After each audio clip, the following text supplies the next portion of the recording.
What's going on, everyone? Welcome back to Kano R&R. It's been a little minute, but I had a couple videos to talk about. Starting off with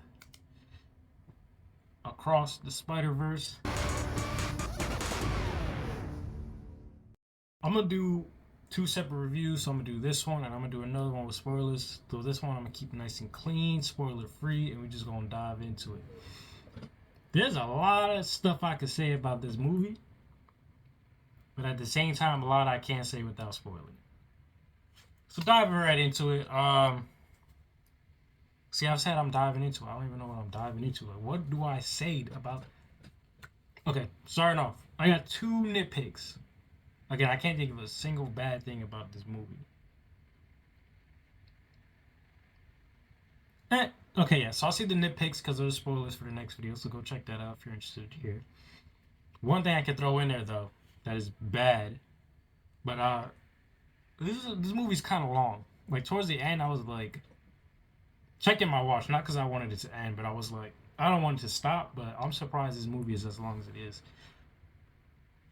The whole movie, you don't really notice it, but near the end, you're like, it's dragging a little bit. I'm not complaining because I wanted more, but I can't. But some kids I can see not being able to sit through maybe the whole movie without starting to kick in their seats because it's a long movie.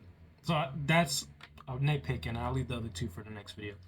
Moving on, music, phenomenal. I wanted to pull out my phone almost every scene and put on Shazam to see what it was. Luckily, I just sat through the movie afterwards, searched up the soundtrack. Half the songs in there are now on my playlist. I'm gonna have to listen to the, I don't know if they're called OSTs or themes, to really listen to the other ones I didn't hear. Amazing. They're good. Like they're not as good as the first movie. I feel like the first movie soundtrack was better, but this one is good too. They got some bangers in it. Music great. Visually, I didn't think they could step it up. They somehow took it to a whole new level. Like they really like stepping on necks out here when it comes to other studios and their animation. Like I just don't.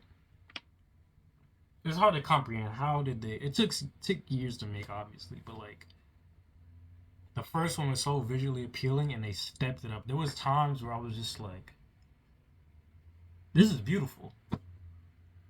This is like gorgeous. Like how am I seeing this right now? Storytelling.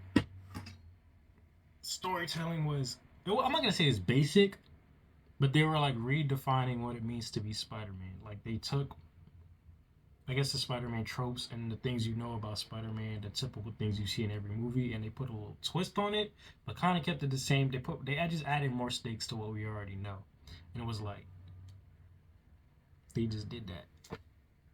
That's cool. That was creative. That it was creative. Like I want to say more into. I can't tell you too much without spoiling it, but they really did a twist on the whole. They did a twist on the whole story. What else? What else? What else? What else? The villain caught me by surprise. I thought he was a joke. The man's is no joke. He is a joke, but he ain't no joke. I thought there was gonna be a side villain, aka the Spot. I thought he was gonna be a side villain, but no. He was the main villain, or just the villain. You could say Spider-Man 2099 was somewhat of a villain, but he's more like of a. He kind of just clashed with Miles, so that's really it. Going off of that, Spider-Man 2099, dope as hell. He had this whole thing. I can't really go into that much, but he had this whole thing going on. I was like, you kind of left that hanging, but they'll probably continue with the next movie. Spider Gwen, pretty much, she kind of steals the show. Like the movie focuses on her heavy. I was kind of surprised by that, but I liked it. Character development. Our boy Miles. This man is a genius. I'm not gonna say too much. He's a genius. Sometimes I forget. I'm like, yeah, he goes to the school, but no, he's smart as hell. Man's is smart. The stuff they do with his character in this movie, I was like, oh, that explains a lot. I'm not gonna go too much into it. Just watch my next review. To be honest, character writing. Excuse my language, was fucking phenomenal. they do their characters. They've written their characters better than they do with some live action Marvel movies. I'm sorry to say that, but it's true. Their writing, as far as character writing, it's like above some of the writing for characters and the live action Marvel stuff.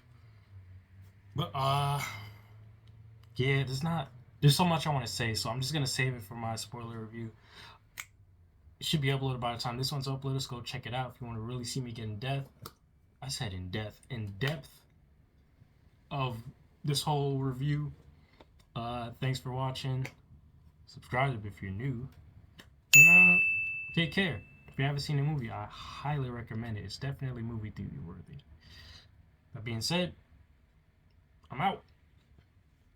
Yeah, okay. Did you just say what I was trying to say, but smarter? I like this little. I just want to add, when that third movie comes out, they got a perfect trilogy on their hands. I'm just saying, perfect.